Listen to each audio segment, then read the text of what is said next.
Okay, it's a great pleasure to introduce Professor Jonathan Culpeper to you. Jonathan, tell us a bit about yourself. Well, I work in the department, that is the Department of Linguistics and English Language here at Lancaster University.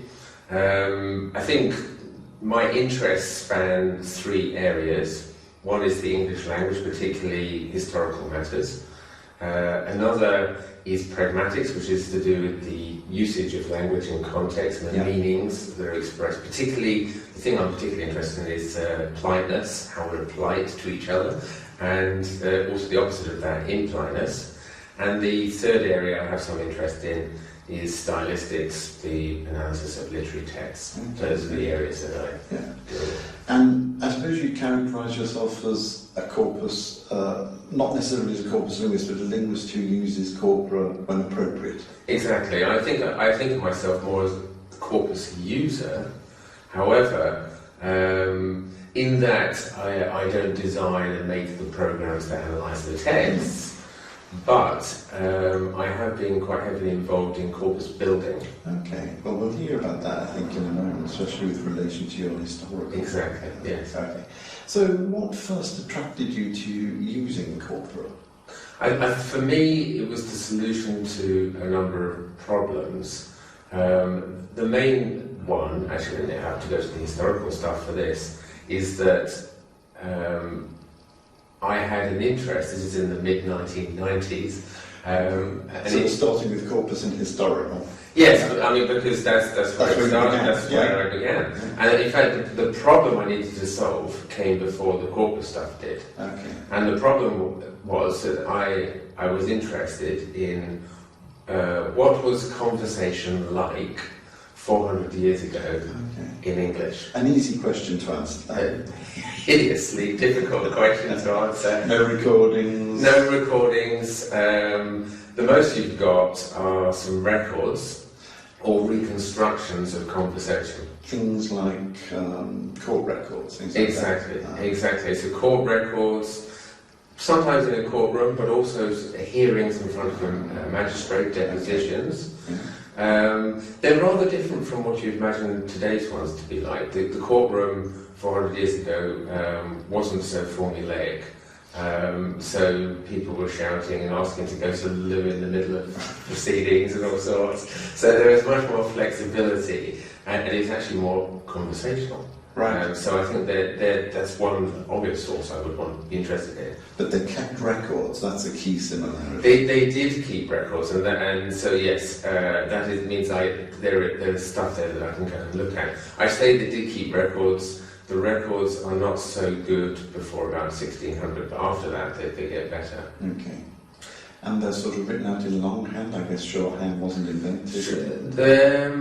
They vary. Form of shorthand. They vary. Shorthand really got going in the 18th century, but before that, I think there is some evidence that they took the old note, and then it was a sort of reconstruction from their notes and what they heard, etc. Okay.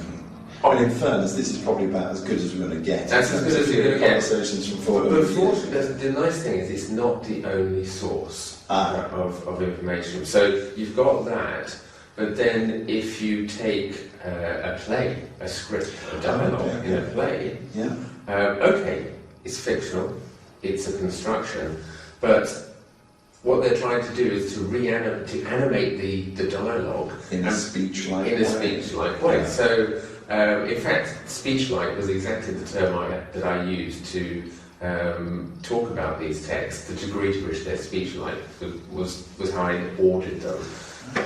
And so then I could look at several different genres and see if they have commonalities. Obviously, if you have commonalities across a number of different representations of spoken dialogue, then you're probably onto a winner, because then you can say, well, maybe generally at that point in time, this feature or that feature was actually used in conversation. Because several authors. Because several are trying to do speech-like writing. Exactly, and it's not just several authors; it's several different types of writing. So the other one I looked at, which doesn't really exist today, there were lots of handbooks in dialogue form. Right. So these are sometimes one that sticks in my head is to do with it was basically teaching farmers how to survey their land, and it's done as a dialogue between a farmer and a surveyor. So it's a dialogue. It's a fictional dialogue. But it's a fictional dialogue, but it's got a sort of didactic teaching purpose. Yeah. There are political texts that do the same thing. I've got one between a papist and I don't know, a Puritan or something like that. Sounds about Yeah. right. So they can be quite fun, but the point is, yet again, it's another kind of dialogue that you can look at. Okay. So it's an imperfect lens, but it's about as good as we're going to get going back to 400 It's an years. imperfect lens, but if you take the different types altogether, I think you end up with quite a rich picture. Okay, good. So what have you found? Well, Give us some examples. I'll give you some examples. One of the things I got very interested in are, I called it pragmatic noise. And these are the noises like, oh, ah, So back channeling features. It includes back channeling, but often they are much more focused on a particular emotional meaning. So back channeling is usually where we're indicating, yes, I'm listening, but you're saying there's an extra bit of meaning on top Exactly. of it. So it might be, I'm listening, but I don't Yes. agree with you. Or exactly, and rejection of what someone's just said Yeah. was one of the obvious ones for a lot of them. There are some interesting ones to do with how you mark, if you like, a hesitation. Because I included those. Because sometimes when people hesitate, it's quite meaningful. It could be, I don't quite agree with you. Well, that sort of thing. But they're never represented in the text as ER. As you would today, if you wrote it in the text, you'd have ER or ERM. Or 2 R's Yeah, if you're feeling. but that would never happen because all accents of English were rotated, so they would pronounce the R. But so you wouldn't you wouldn't do it. So their would not have been represented with an R in it. And in fact, if anything happens, you get UM. Right. Going on. Anyway, I got interested in these and I plotted them across those various genres to see if there were commonalities, and there were about 5 that came up in all of them. And they are items O, R, Ha, and 1 or 2 other ones which I can't remember. But those are the commonalities. I checked some written texts to see if they could crop up in those that don't. Right. One absolutely, under 10 instances out of thousands of texts. So the pragmatic noise of English 400 years ago was rather different from the pragmatic noise now. Absolutely. And the only one that differed significantly are some of the ones used to express anger. The one that pops up quite frequently is fire. Right. Fire on you, Yes. that sort of thing, meaning it's always expressed by someone who's very angry with what someone else has been doing. Yeah. And I imagine that would be a different word nowadays. Yeah, I'm actually, that's disappeared. It'd be something different. I'm not quite sure. There's no exact equivalent to that now. I'm not sure that there is. Even if I said FU or something like that, it's not quite the same. No, exactly. Yeah. Exactly. The meaning is different. It certainly is. So that's the one that seems to have. It actually has not a very long lifespan. I think as it reflects something like a couple of centuries. It's not a particularly long-lived one. It disappears and it's not obviously replaced. Some of them change a bit. So there are a number of expressions to do with how you express disgust.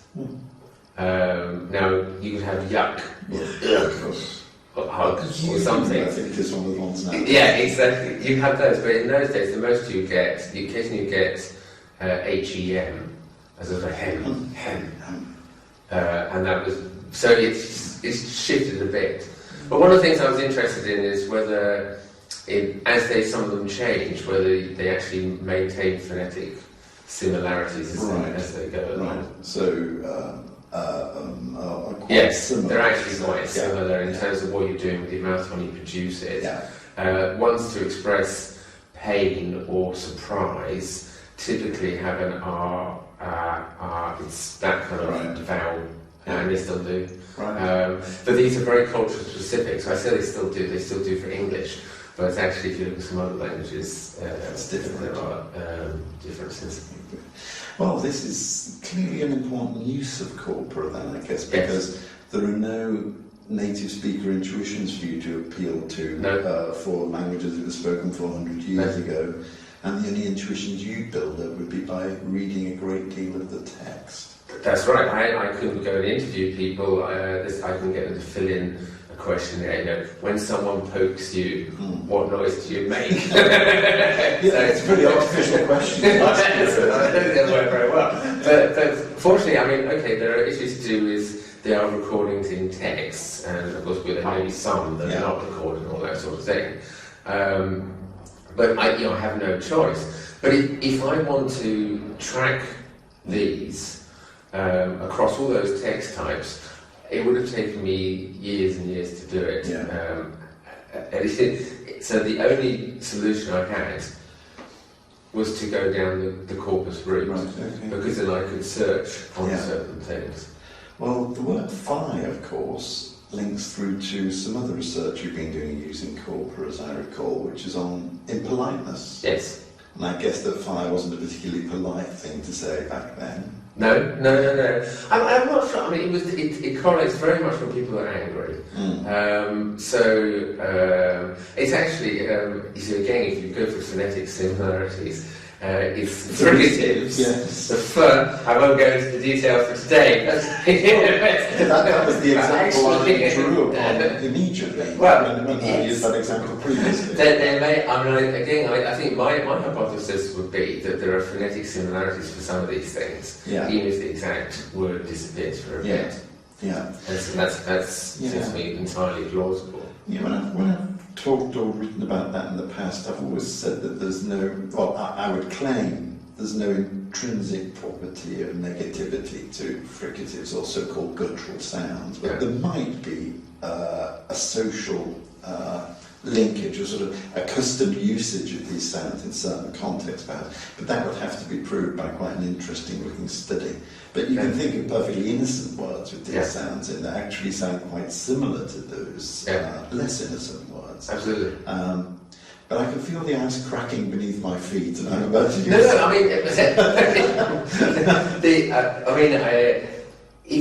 what you just said is actually echoed by Charles Darwin, because he wrote a brilliant book on emotions, and he says, he talks about some of these sounds, and he argues that they're not simply naturalistic, that they're developed conventionally through conventions that you share in a particular culture and society. And I think that's exactly right. There may be, I would go as far as to say it is not impossible that there's a little bit of a mix going on, that there are some things that there are, if you like, more natural ways of vocalizing anger versus sadness.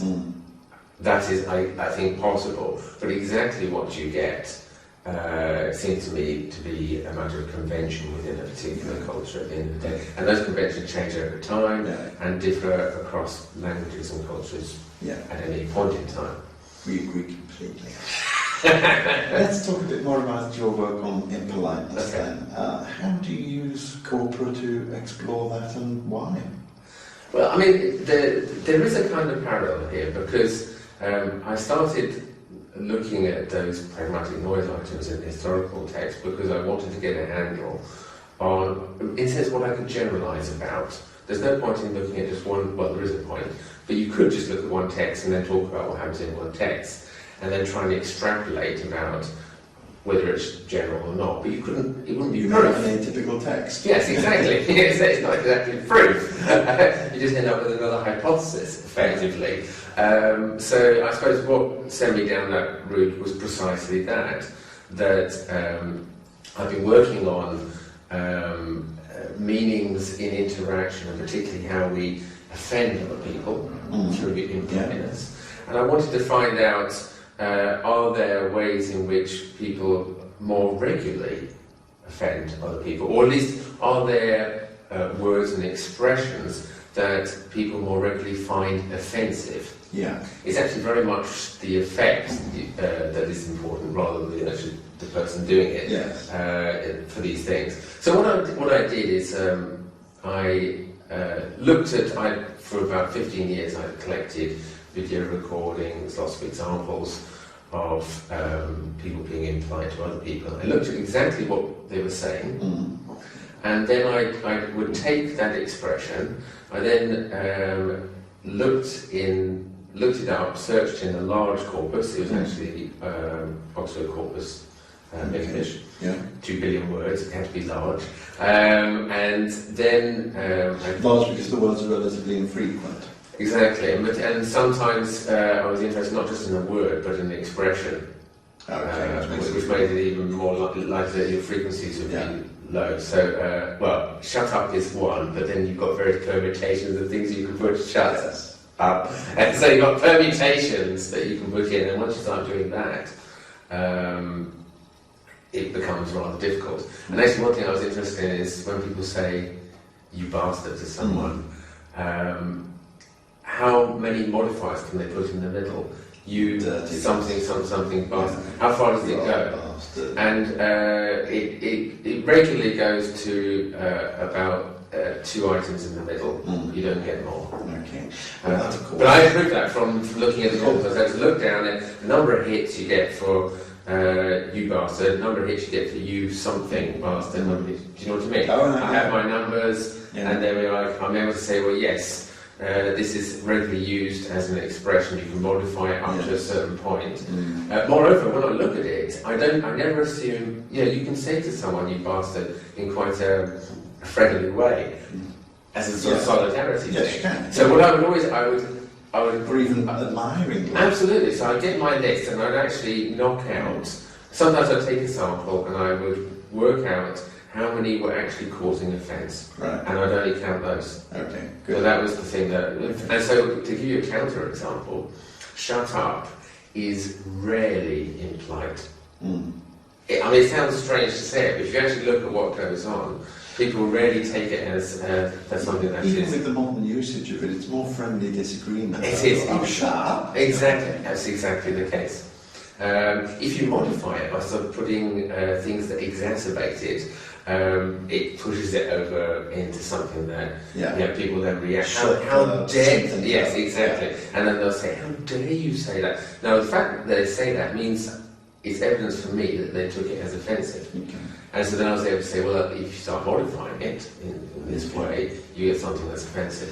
So, as is quite often, I think, the case with corpus work, would you say that in looking at it, you went with hypotheses, some of which were proved, some of which were disproved, some of which were changed, and you saw things that you hadn't thought that you see when you actually looked at the data? Probably a combination of the two. So I've been looking at doing, if you like, qualitative analyses of text and videos, audio recordings, the whole lot, analysing them in detail and seeing what was coming out. But that raises the hypothesis that can you generalise further? Yeah. So that's I would start.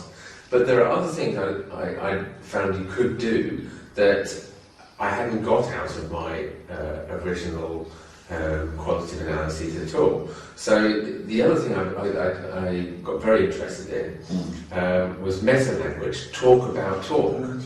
Okay. So the second you say to someone that's rude, you're evaluating what they've just said. Okay. That's meta-language. Yeah. So that's great for me because then what I could find out is when are people using the word rude and what are they talking about? So then I could start using. So it's a sort of way into their mind. It's a way. But it's a way. They're giving an evaluation. If they're giving an evaluation, so what you're looking at is their evaluations of what it is that triggered something that could cause them to label it rude or implied. Yeah. I say rude because, in fact, this is another thing I was able to establish. If you can look at the labels that are used for this area, I tend to use impoliteness, but that has 30 hits out of 2 billion. So the word impolite or impoliteness. Okay. Because very infrequently, the top one is rude. Right. which has several thousand. Yeah. I can't remember, it's something like 10,000 hits. But that's why I like using the word implied net, because I use it like a cover term, because it doesn't have much currency. Yeah. And I can, but intuitively you couldn't really get hold of that kind of stuff. Well, I was going to say, thinking of another method then, could you have sat people down and said, what do you think of the word rude? When would you describe somebody as rude? And why didn't you do it that way? Or what was the possible disadvantage of doing it that way, practical or philosophical? Yeah, that's an interesting question, because it's actually something I don't rule out doing myself. There is a practical difficulty with that. The practical difficulty is that your informants, if you're asking to assess whether something is rude or not, you've actually got to present them with language that whereby they get offended. Right. So then you've got an ethics nightmare on your hands, potentially. Okay, one partial solution is you don't go for the top end of rude items, you go for something lower down. So that's one problem, practical problem. Another practical problem is I always thought it'd be quite, and I don't mean totally, I mean quite artificial. You're in the context of a lab, they're reading it off a bit of paper. I think they should find some of it rude because you give them the category rude. Exactly, and then also real life rudeness is often accompanied by non-verbal things to make this sort of thing, to make it actually much worse. And then prosodic features as well. Prosodic features. The tone of voice. Exactly. Shouting. Very important. Because they sort of crank it up and exacerbate the offence. So you've got those issues going on that make it rather tricky. Now, I actually think it's still worth doing, because I think you'll get something. And my line would be, why don't we do the testing? We then look at what's going on in the corpus in terms of how people are reacting, and then you can correlate the two. And I think that would be an interesting thing to do in its own right. Because is it the case that when you look up, you give a test, nasty, imply this to an informant, and they rate it as X, Y, or Z, terrible stuff, blah, blah, blah, then I suppose hypothetically you should find in the corpus lots of reactions that indicate that this is a nasty thing to say. And if you do, then, and if you don't, then... Exactly, yeah. Okay. So I suppose you avoid some element of artificiality, you might guess, by not doing it. Also, I suppose, in some ways, it's faster and more efficient to use the data that's already there rather than roping in the respondents. Well, it's much more economic, because with the informants, you inevitably end up paying them, or you have to do a huge amount of grovelling to get them to do it. So that economically, it's much easier. Then it's natural. It's what people actually are doing. And to some extent, I mean, the idea that you look at what happens next in the conversation to validate whether it's offensive or how the person understood it is very much the approach that people in conversation analysis would look at. They're interested in, one bit of the conversation, and then how does the next bit tie in with it or not. It's very much a sort of CA approach to things, and that has a certain validity, I think. And the nice thing about it is all naturally occurring data. You're not having to try and pull it out from someone, and they may be saying it for some reasons you just have no idea why they're giving a particular valuation. But I suppose you could also use multiple methods, as you were suggesting, and triangulate, try and sort of knock the rough edges off either method by using one to compensate. You could use three methods. So you could, let's say, you give someone a bit of impliedness and you ask them to rate it on a scale. You do have a number of items. Then so that's one method. You can then, of course, you can check it in the corpus, as we were saying. The other thing you can do is you can also do interviews. So you could ask people to talk about how they felt about the particular item. So it's not just a scale rating, it's they're articulating their thoughts and things, and also gives the opportunity, if they say something, for you to follow up on what exactly did, and try and tease out what's going on. And I suppose roaming around all the time is the invisible beast of your intuitions as a native speaker. Yes. Which is another method, which is very... I've always thought it's impossible to get away from. Oh, no, absolutely. Unless you're working in a Yeah. language you just don't speak. No. Sometimes we do as linguists, Yeah. and then you And I do would, need intuition still. You get exactly. I would never want to knock one's own intuitions as a good start. a good starting Yeah. point. Yeah, and That's where they come from, and one can have very good intuitions Yeah. that give you hypotheses to take further. Yeah. Now, this sounds like quite exhaustive and painstaking work. It must have cost a great deal of money. Or did you get a grant to do it? I did. So I've been, the qualitative side of it, I have been doing since I had a paper that came out in 1996 that sort of mapped out how impliedness might work. Yeah.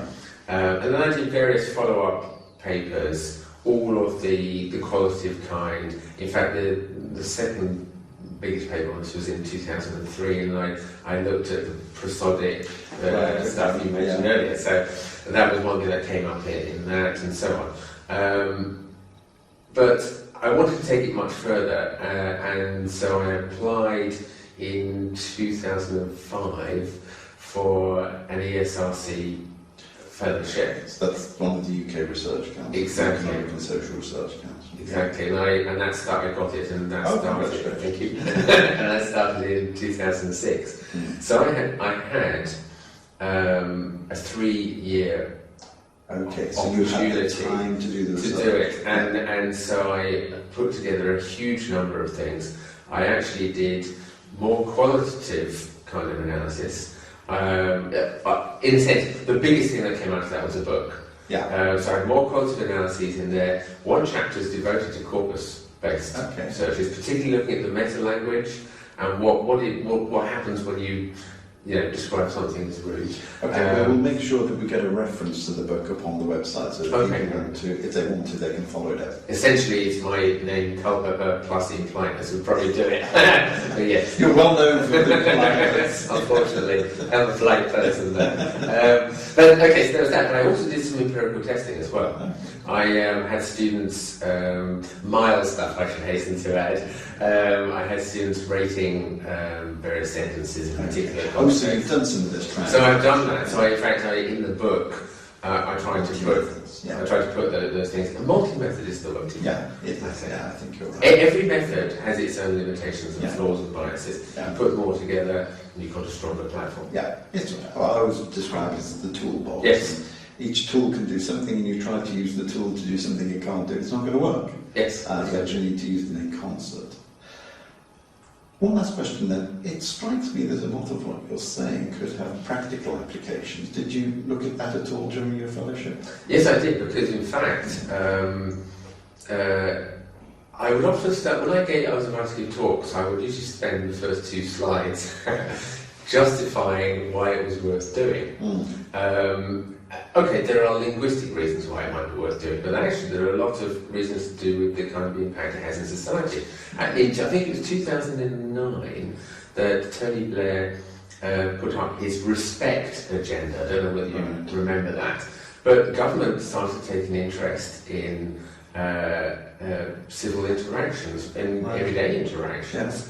And the whole idea was very much that we should try and understand better how offence is generated. In fact, if you think about society, and I mean society in the UK, you can hardly go anywhere to a shop, a train station, an airport, without seeing a notice on the back saying, do not verbally abuse, do not threaten. The railway station, exactly. Yes, and hospitals and the like. And that's a very good, actually the NHS is a particular case because they have to deal with abusive patients. So it's very much, my work is tapping into understanding what is going on, what is it that people are saying that causes offence. Yeah. Because in actually those signs, they don't specify it. But if you took someone to court because they said X, well, what would the court do? They'd have to try and assess whether that is an offensive thing or not. That's exactly what I'm trying to do in my research. So in fact, we could help those kinds of understandings. I suppose the other thing that, an extension of this is, I also looked at how you might counter impliedness. Okay. So on many occasions, it's very much, the pattern is a tit-for-tat thing. Someone is implied, and a way of restoring your self-esteem is to be implied back. Yes. And so that often happens, but not always. Some people would accept it and say, yes, you're a moron, okay, you're a bit stupid.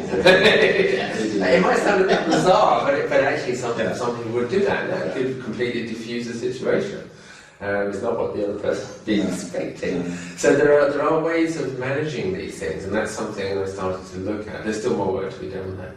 And now we're doing some work looking at hate speech, and we're working with the police looking at words which really can win, because I think both of us believe in the concept of social harm. And that impoliteness and certainly hate speech, racist language, homophobic language, etc., can be a form of social harm. And social harm can be a gateway to physical harm. Absolutely. And in fact, there's some people in the realm of social psychology who've worked on verbal aggressiveness, and they when they define it, social harm, and they actually define it in terms of impoliteness. Which for me is music to my ears, because I thought this is what I've been working on. Is actually a very similar notion. And coming to hate speech, well, for me that's almost like a subcategory of impoliteness. Now, impoliteness, I know that's a broad, wide-ranging word that encompasses very mild little awkwardnesses. You know, you don't hold the door open for someone. And hate speech is an altogether more serious matter. But remember what I said earlier, I use impoliteness as this blanket term for all sorts of things. So for me, it's one extreme end of what's going on with that kind of stuff. And so there are obvious practical things one can look at, drawing in the kinds of methodologies and hypotheses that I've been working on in the past. For example, the police have a particular questionnaire that they give victims of hate speech, and often to fill in stuff to do with how they felt. And one of the things I want to investigate with Paul Zagansky, who's a criminologist. So me the linguist, him the criminologist, coming together to work on hate speech, which involves language, but also there's the law around this. And very real social harm. Harm. So anyway, the police questionnaire actually asks lots of questions about the emotional consequences that come out of hate speech. The interesting thing is that I was looking at the emotional consequences of impoliteness, including extreme examples. And the kinds of emotions that I thought were relevant are not the ones in the police questionnaire. Right. So my hypothesis is they're actually asking the wrong questions about the wrong emotions. So what we need to do, Paul and I, is to look at how the notion of hate speech works. We can look at narratives of people talking about their experiences of hate speech, and they mention the emotional consequences for them. So that will give us a handle into understanding the kind of what offence means in emotional terms, and then you can reframe, possibly, if it is not that good, you can reframe the police questionnaire along those lines. So that would be a very practical. Better to measure words that wound. Yes. Okay. Well, thanks very much, Jonathan. Pleasure. Fascinating conversation. Thank you. Pleasure.